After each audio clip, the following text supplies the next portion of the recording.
Property Owner Files, Season 8, Episode 9. Who you should and shouldn't teach. Is being a landlord really worth it? Teaching sounds like helping everyone, sharing knowledge, giving advice, making things easier. But not everyone should be taught the same way, and some shouldn't be taught at all.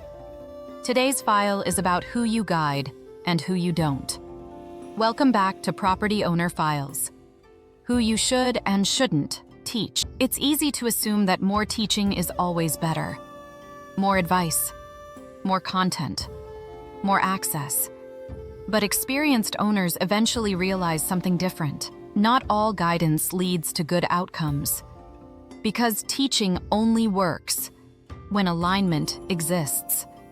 Today's file is about that alignment. Who benefits from structure and who struggles with it. Stay until the end, because the final distinction is what protects both the teacher and the learner. And if this helps you think more clearly about ownership and life, don't forget to hit the like button, subscribe, and share. Part 1. Teach those who want structure. Some people are ready for systems. They don't want shortcuts. They don't want hype. They want clarity. They ask better questions. How do I do this correctly? What prevents mistakes? What works long-term? These are the people who benefit from teaching, because they're willing to follow structure. Still watching? This next group struggles more than they realize. Part 2. Be careful with those who want speed. Some people don't want structure. They want results. Fast. How do I scale quickly? What's the easiest way? How do I maximize this? There's nothing wrong with ambition. But without patience, systems get ignored. And when systems are ignored, mistakes follow. Teaching this group requires caution, because they hear opportunity but overlook responsibility. Still watching? This next group is the most difficult. Part 3. Don't teach those who reject constraint. Some people resist structure entirely. They don't want rules. They don't want boundaries. They don't want consistency. They want flexibility, without consequence. But real estate doesn't work that way. Without structure, ownership becomes reactive. And reactive ownership creates problems. These aren't people you guide deeply, because they don't want systems. They want exceptions. Still watching?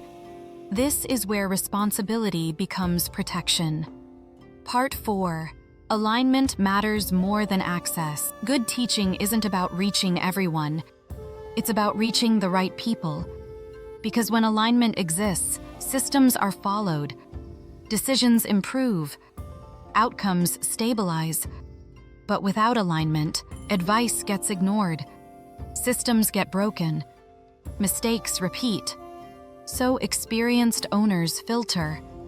Not to exclude, to protect. Still watching? This leads to the final shift. Part 5.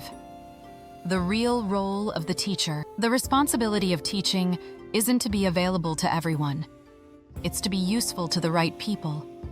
That means recognizing who is ready, understanding who is not, accepting that timing matters, because teaching isn't just about giving information. It's about ensuring it can be used correctly. This is what experienced owners understand. Not everyone needs more advice. Some need more time. Teaching works best when it's aligned, not when it's available to everyone.